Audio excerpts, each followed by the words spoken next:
This universe an old enchantment guards. Its objects are carved cups of world delight, whose charmed wine is some deep soul's rapture drink. The all-wonderful has packed heaven with his dreams. He has made blank ancient space his marvel house. He spilled his spirit into matter's signs. His fires of grandeur burn in the great sun. He glides through heaven, shimmering in the moon. He is beauty caroling in the fields of sound. He chants the stanzas of the odes of wind. He is silence, watching in the stars at night. He wakes at dawn and calls from every bough, lies stunned in the stone, and dreams in flower and tree.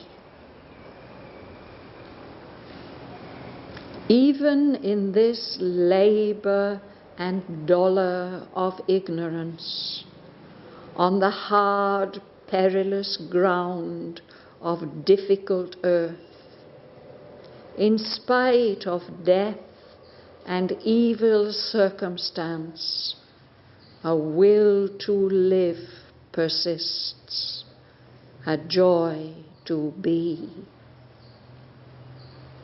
There is a joy in all that meets the sense, a joy in all experience of the soul, a joy in evil and a joy in good, a joy in virtue and a joy in sin.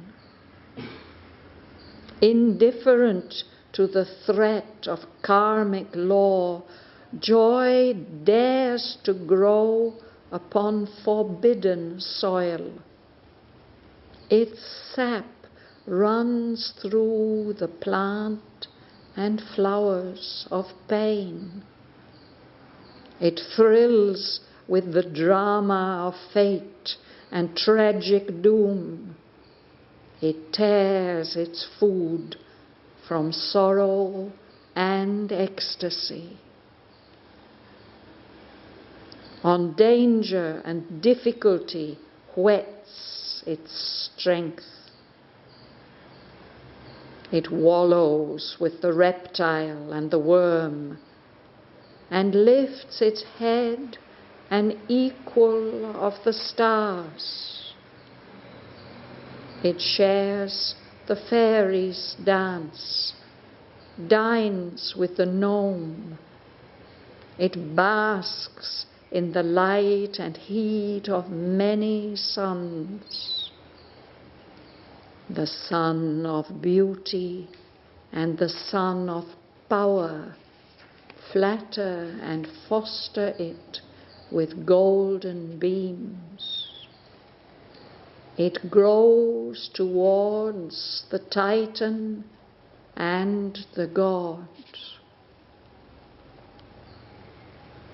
On earth it lingers, drinking its deep fill through the symbol of her pleasure and her pain, of the grapes of heaven and the flowers of the abyss, of the flame stabs and the torment craft of hell, and dim fragments of the glory of paradise.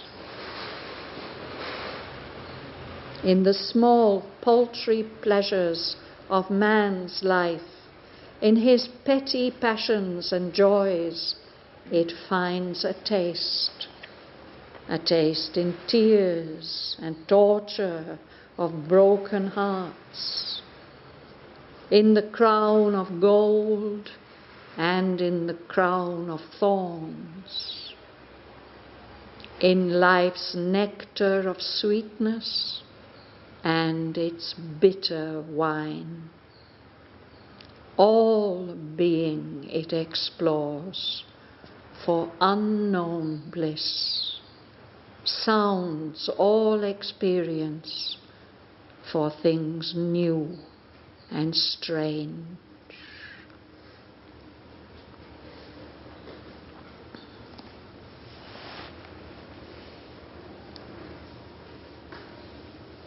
Last week we read these beautiful lines about the secret air of pure felicity that our spirits breathe, and that nothing could live if it were not for this secret air of the spirit. No? And now Savitri is developing that idea that everything in this universe has been built to house God's joy in things, in many separate things of so many different kinds, and to house God's joy in self, in individuality, in self-experience. Our souls were born, all these many, many individual souls, all of them are meant to house God's joy in self.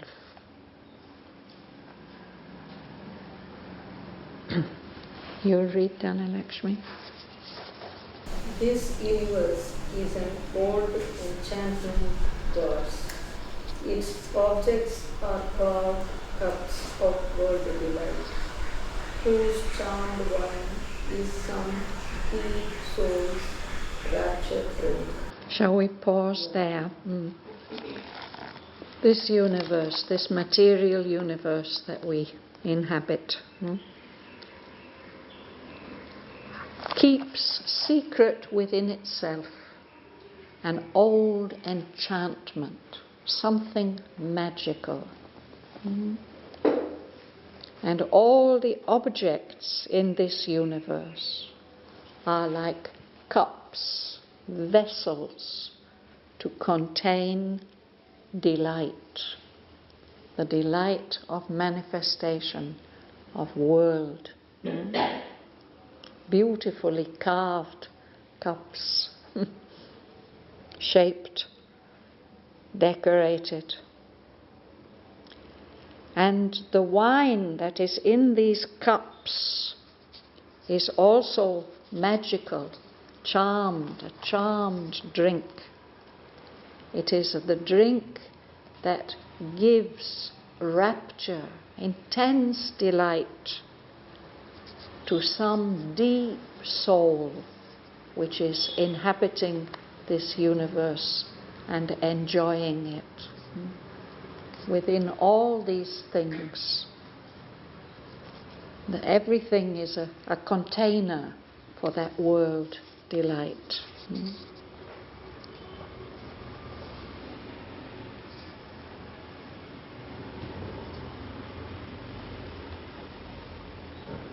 Suresh.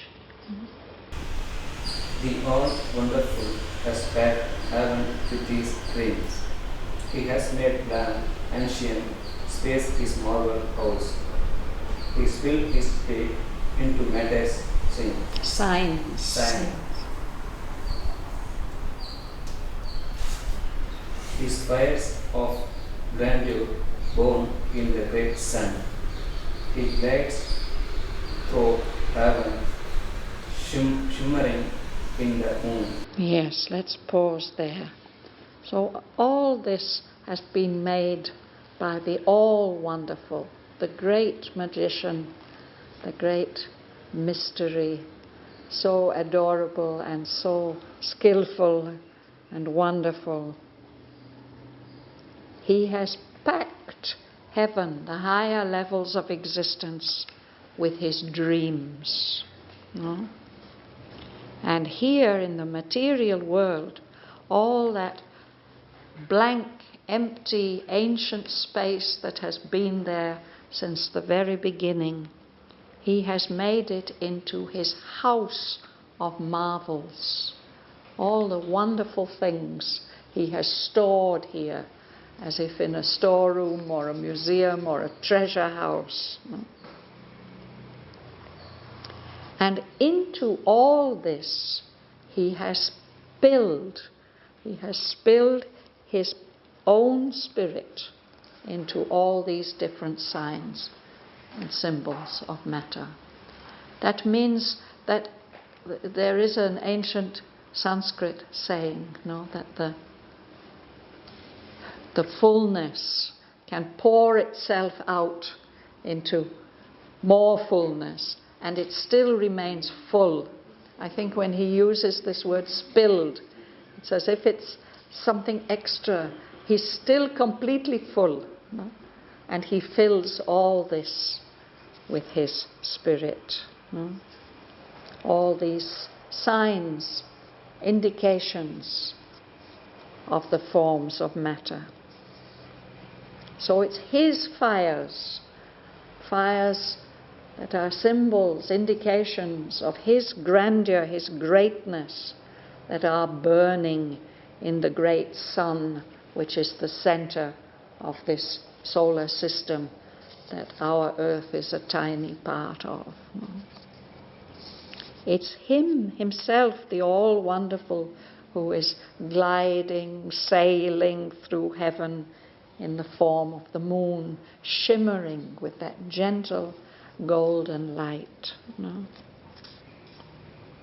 That's where we stopped, I think. Yes. There, Belle.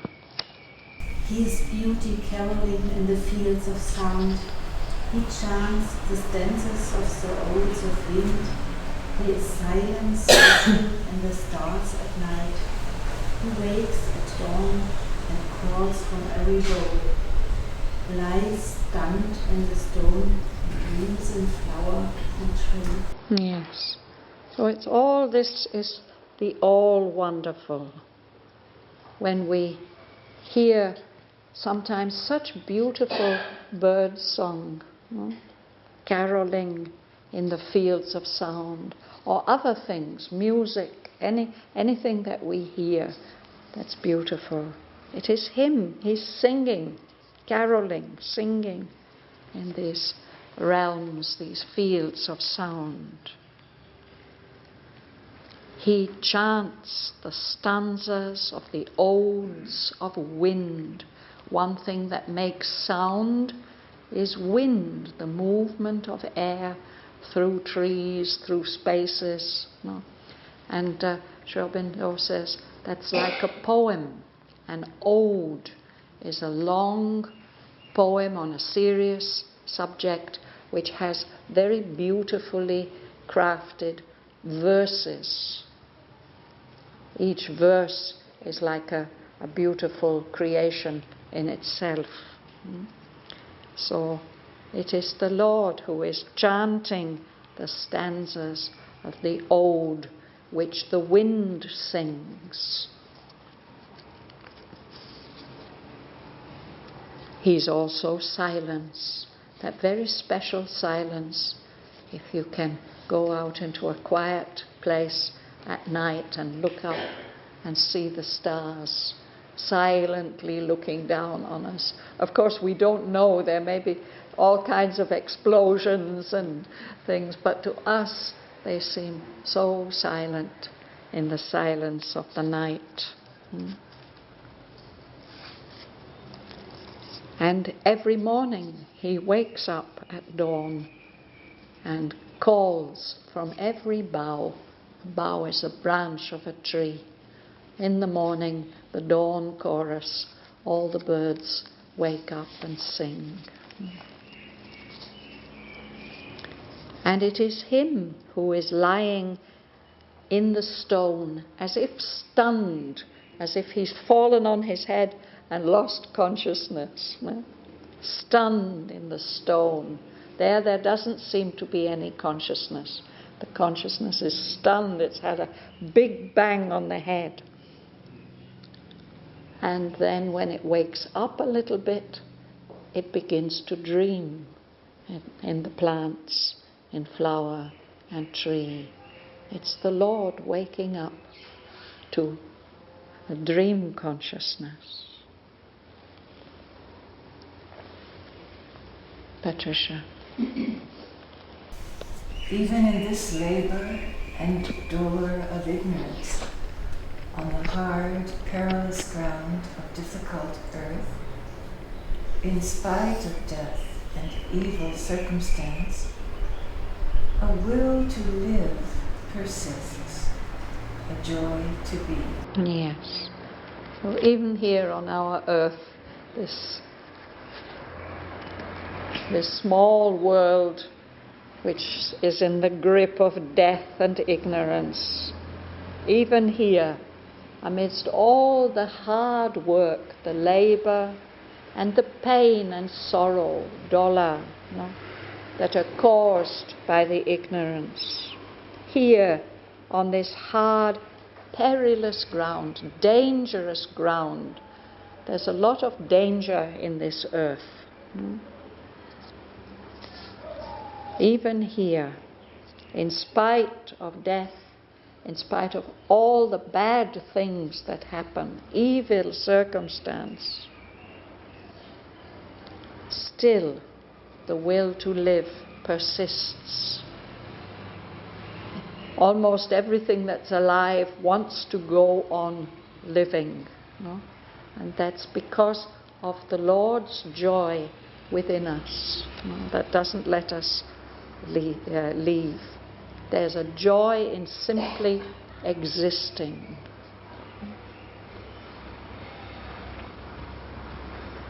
Bhavana. There is a joy in all that heals the sin, a joy in all experience of the soul, a joy in evil and a joy in good, a joy in virtue and a joy in sin. Indifferent to the threat of harmful love, joy dashed to glow upon forbidden sorrow. Its sap runs through the plant and flowers of pain. Let's pause there.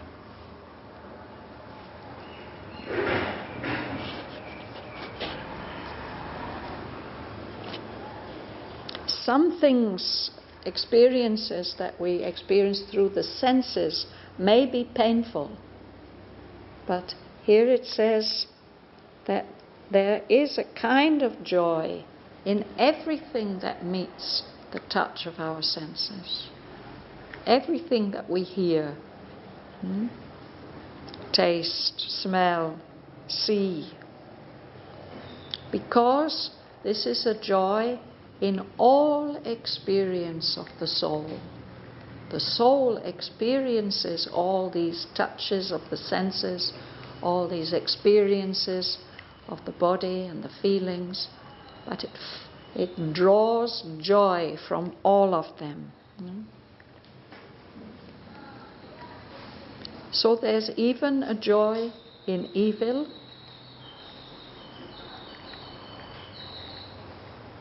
in doing evil and in experiencing evil. And in the same way, there's a joy in good.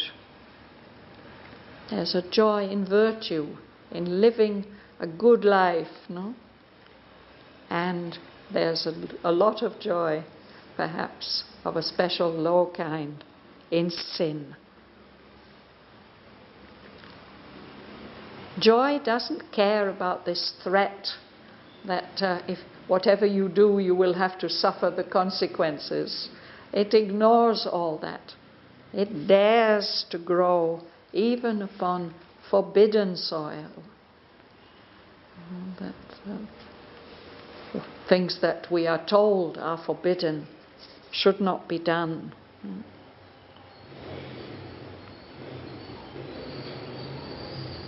The sap, the juice and the rasa, the taste, the savor of joy runs through even pain.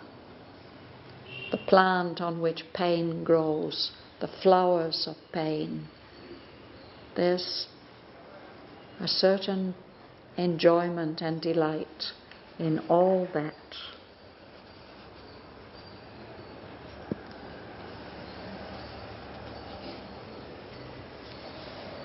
Ganga Lakshmi. It thrills with the drama of fate and tragic doom. It tears its food from sorrow and ecstasy. On danger and difficult waits its strength.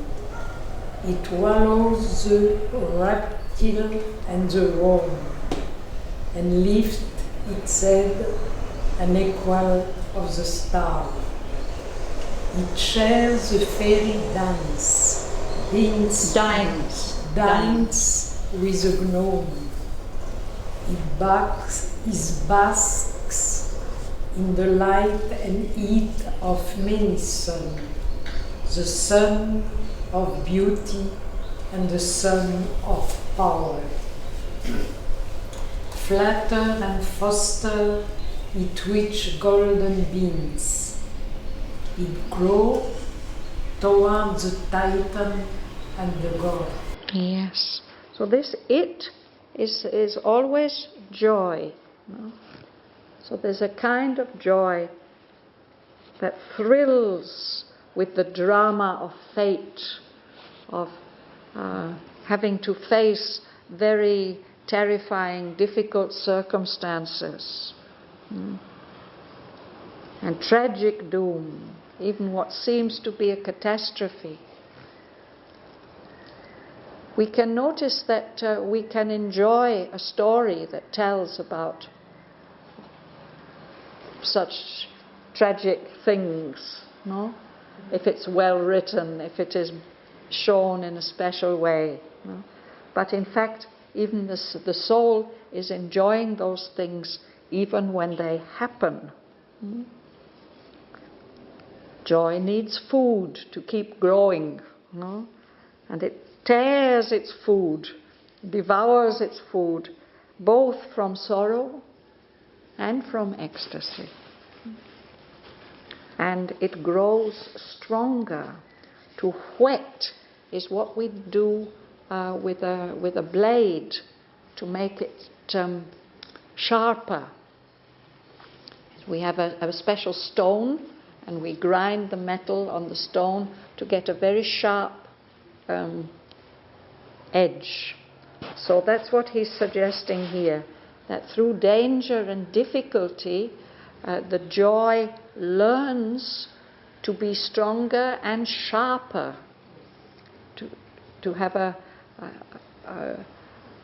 sharper edge. Sometimes it wallows. Wallowing is rolling in the mud. It's what hippopotamuses do, and pigs. No? So he says, with the reptile that crawls along the earth, the worm that lives, that moves through the earth. Joy does that through all the lower levels of consciousness. No? But it also lifts up its head to equal the stars, the highest, most distant lights. It joins in the dance of the fairies, the sweet, pretty little, subtle beings, and enjoys eating with the gnome. Gnomes are also small, earthly beings, subtle beings. I don't know what they eat. Can't imagine that they eat anything very nice. And it likes to bask in the light and heat of many suns. Basking, it's like sunbathing. When reptiles, cold-blooded creatures, wake up in the morning, they need to lie in the sun, absorb the heat and the energy. So joy is like that. It's drawing heat and energy from many different kinds of suns. For example, the sun of beauty, the sun of power. These are big sources of light and energy. And those two suns, the sun of beauty and the sun of power, flatter and foster the joy. To flatter somebody is to make them feel good, make them feel happy, and foster it, to feed something, help it to grow with their golden beams. And that joy grows, that capacity for joy grows towards the superhuman, the Titan, and the God.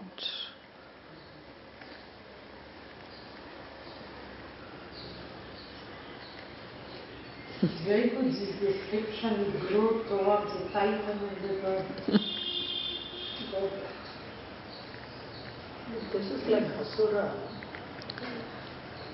A Titan isn't always an Asura. It's somehow the size But all these and the lines, power. Yeah. But all these lines, it describes more or less about the Asuras. No, I don't think so. These are different forms, forms that we approve of or we disapprove of. All these many, many different forms of the all-pervading delight of the all-wonderful, no? The world delight, all the many different forms that delight takes, grows, nourishes itself on. Ton, you would read? On earth it lingers, drinking its deep fill, true the symbol of her pleasure and her pain, of the grapes of heaven and the flowers of the abyss, of the flame stabs, of the torment craft of hell, the dim fragments of the glory of paradise. Yes. So that joy lingers here on earth. You linger somewhere usually if you're enjoying yourself. No? Here it's drinking deeply. You're drinking your fill. You may drink a whole liter at a time if you're very thirsty. No? It's drinking on earth in our material world. It's drinking the juice of the grapes of heaven and the flowers of the abyss, of the deep, dark places. It's drinking all the pain, the flame stabs and the torment craft of hell. It's as if there are terrible lower realms which specialize in creating different forms of suffering, of pain, the torment craft of hell. And here also the joy can drink dim fragments, tiny little broken bits of the glory of paradise. The spirit of joy can experience all those things here on earth. And then other things also. Will you read, please? In the small pleasure of man's life, in his petty passions and joys it's find a taste in tears and totters of broken hearts, in the crown of gold and in the crown of thorn, in life's nectar of sweetness and its better wine. Bitter wine. Bitter wine. Yes, bitter is like meti, it's something bitter. It's the opposite of sweetness.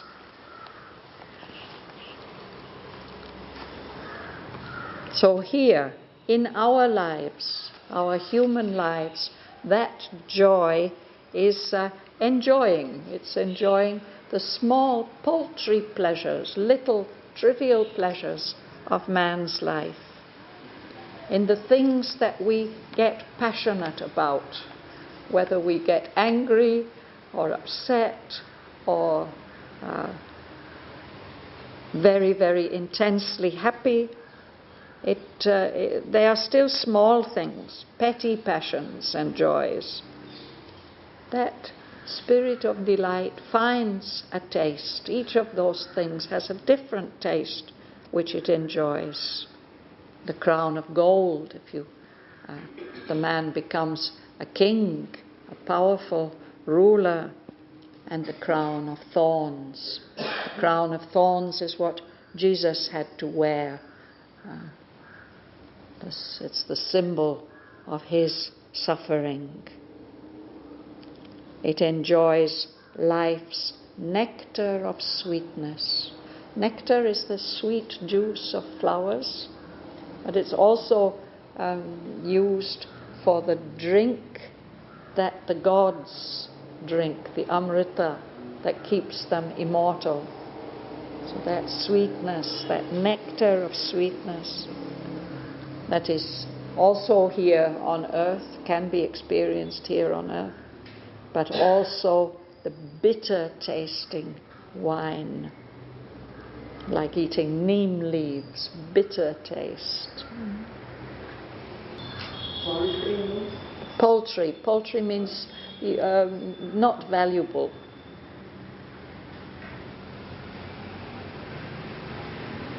Small, petty. Joel, you'll read.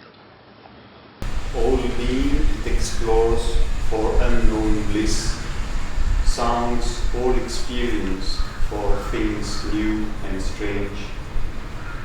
Life brings into the earthly creature's days a tongue of glory from a brighter sphere.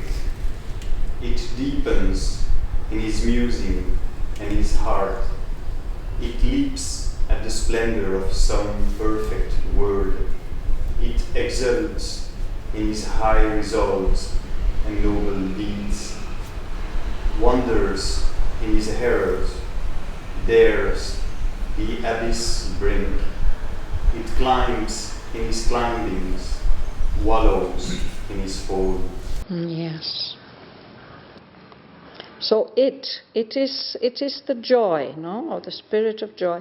So it's exploring all existence,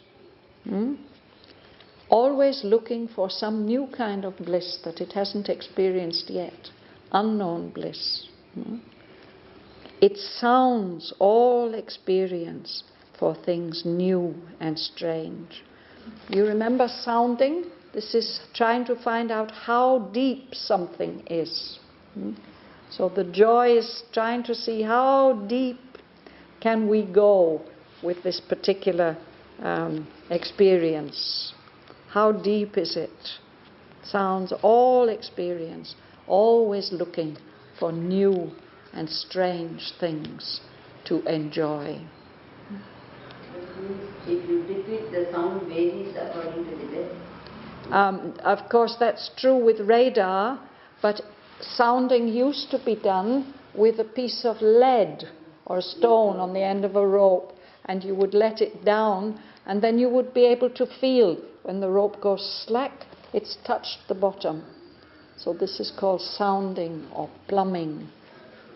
And the rope used to be marked with fathoms. So if something's fathomless, you can't find out how deep it is. It's unsoundable. Here it's a noun, not a... Here it is a verb. Here it is a verb. It explores all being and it sounds all experience. With all experience, it tries to find out how deep it is. To sound means to find out the depth of something. So here when it says the earthly creature, that's us. Of course there are other earthly creatures, but here it means particularly, I think, the human being. So life brings into the days of this creature born on earth a touch of a tongue of glory into our days. A touch of glory that belongs to a higher level of existence, a higher universe, a higher sphere.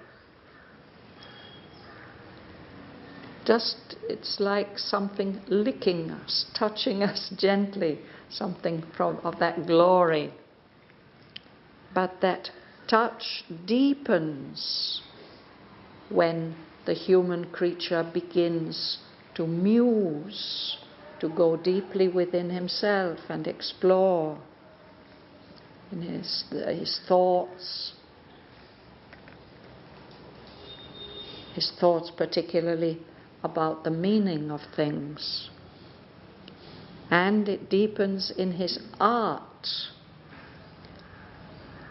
It seems that human beings seem to have been making art as far back as we can measure in history. Sometimes very, very powerful paintings, sculptures. Why do human beings do this? It's a kind of creative expression of something. That's our contact with a higher sphere. And that tongue of glory leaps with excitement, with appreciation at the splendor of some perfect word. When Aurobindo gives us one beautiful line of poetry, we remember it, we delight in it. It's something thrilling. And when human beings set out to do great deeds, high resolves, when they decide to face some big challenge or to do something very noble, when they can't help it, that is that tongue of glory which is enjoying, exulting, feeling an intense joy in these great efforts.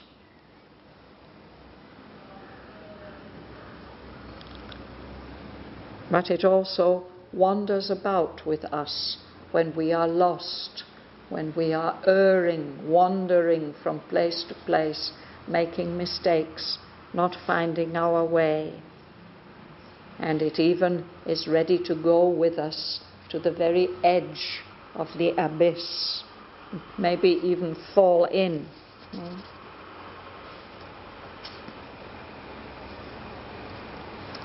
That tongue of glory climbs in the climbings, the higher aspirations and efforts of human beings, and also enjoys and delights in the fall back into the mud of the lower levels of existence.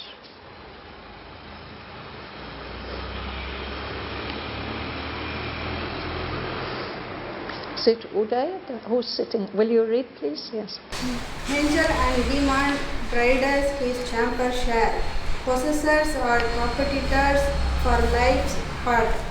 To the enjoyer of the cosmic sense, his greatness and his littleness equal are. His magnanimity and meanness hues. Cast on some neutral background of the gods. The artist's skill he admires who planned it all. Yes. So this is the earthly creature. We share our private room, our inner space, with many brides, with many lovers and partners. No? Some of them may be angels, some of them may be demons. They who are possessing or competing for the heart of life. to that soul who is enjoying the scene of the universe. All this is equal. The greatness and the littleness, the generosity and nobility, magnanimity, and the meanness, the pettiness. These are like different colors that are cast on some neutral background of the cosmic powers. I don't know whether sometimes I lie on my bed in the evenings as the sun is fading, and I just look at the colors on my white walls. Subtle colors are there on that neutral background. It glows green and yellow and pink and violet. So it's like that, hues, colors that are as if projected, or we see them on this neutral background. So all these different moods and different tastes of enjoyment, they are like that, like different colors cast on some neutral background that is not pink or blue. It's nothing in particular. And the cosmic enjoyer admires the skill of the artist who has planned all this. Actually, his own skill. Who has planned it? He's done it all himself. He looks at it and he says, it is good, it's really great. So the artist is the divine. Yes, who else? Yeah. So we can say the earthly creature, it's the conscious being of the earthly creature, who enjoys, is the enjoyer of the cosmic scene. Sergei. But not forever endures this danger game, beyond the earth, but made for deliberate earth. Wisdom and joy prepare their perfect crown, through superhuman calls to thinking man. Yes. So this danger game, this dangerous game of many, many different enjoyments, indulging in all of them without discrimination, this dangerous game does not last forever. Beyond the earth, beyond the material world, wisdom and joy are preparing their perfect crown for this earthly creature. It's meant, this perfect crown is meant for the earth once it is liberated, once it's set free from death and ignorance, once it has become pure. Beyond the earth, but meant for delivered earth, superhuman truth is calling to we thinking beings, we mental beings.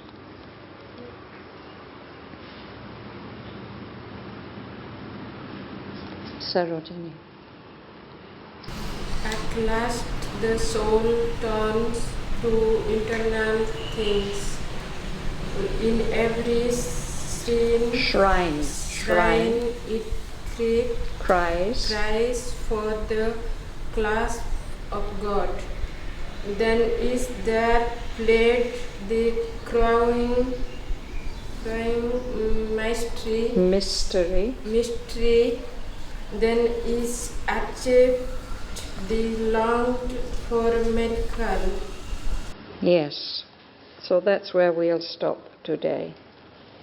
This play of light and dark and shade and many, many different forms for the soul to experience and enjoy, at last the soul turns to eternal things. And then, in all these things, it sees all of them as a shrine, as a place where it can worship God. It calls, it aspires for the embrace of God, the clasp of God in all these signs. And then the crowning mystery, the most mysterious thing of all, gets played out. And that miracle which we are all longing for is achieved. The miracle of experiencing the clasp, the embrace of the divine in earthly things.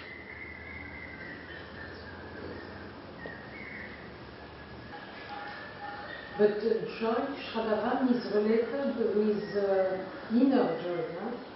With knowledge and wisdom. Here he's speaking about that to house God's joy in things, space gave wide room. To house God's joy in self, our souls were born. The source of this whole manifestation is delight. For the all-wonderful to enjoy creating all these things, and then to enjoy experiencing them all and admiring that artist who has made it all. So there's all different kinds and levels of enjoyment. Perhaps in this Aurobindo is different from other spiritual philosophers who say that desire is the root of the world. He says not desire, delight, God's delight. Otherwise it couldn't exist if he were not enjoying it.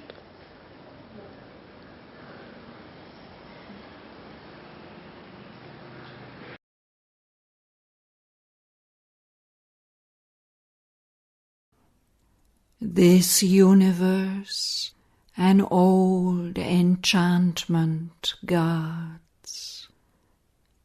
Its objects are carved cups of world delight, whose charmed wine is some deep soul's rapture drink.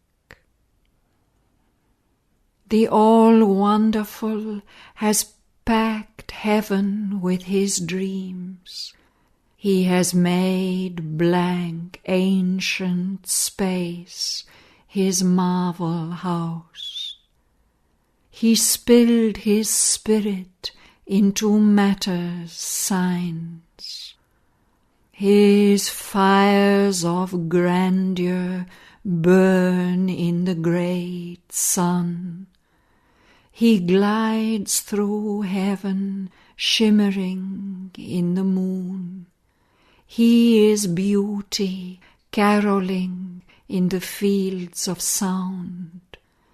He chants the stanzas of the odes of wind. He is silence, watching in the stars at night. He wakes at dawn and calls from every bough, lies stunned in the stone, and dreams in flower and tree.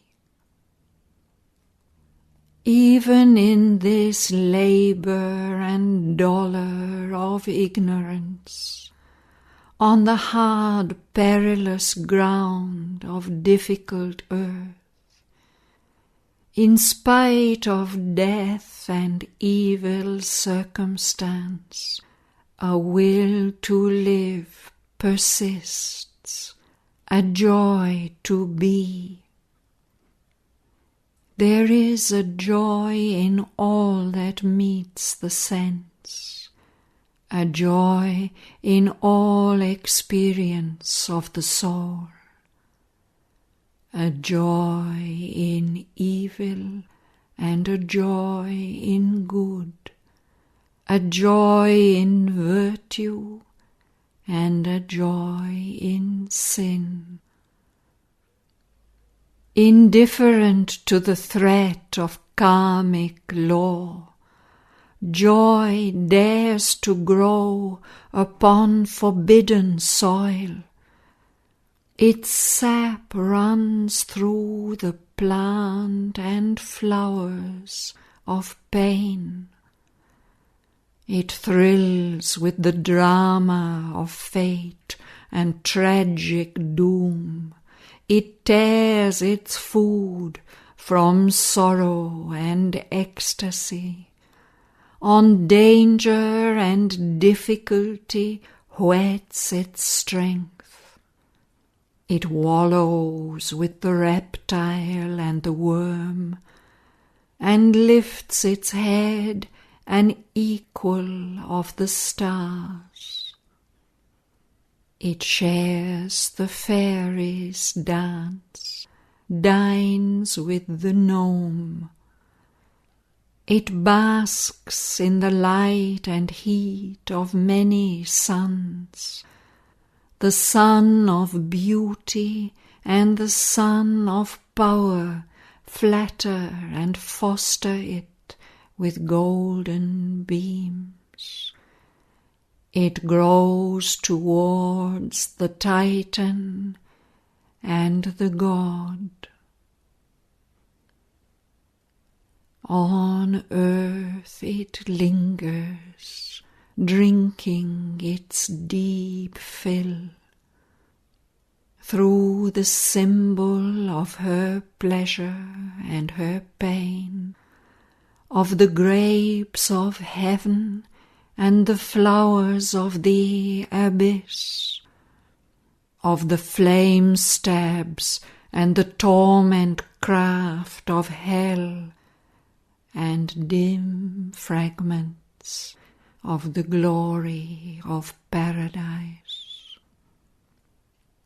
In the small paltry pleasures of man's life, in his petty passions and joys, it finds a taste in tears and torture of broken hearts, in the crown of gold and in the crown of thorns, in life's nectar of sweetness and its bitter wine. All being it explores for unknown bliss, sounds all experience for things new and strange. Life brings into the earthly creature's days a tongue of glory from a brighter sphere. It deepens in his musings and his art. It leaps at the splendor of some perfect word. It exults in his high resolves and noble deeds, wanders in his errors, dares the abyss's brink. It climbs in his climbings, wallows in his fall. Angel and demon brides his chamber share, possessors or competitors for life's heart.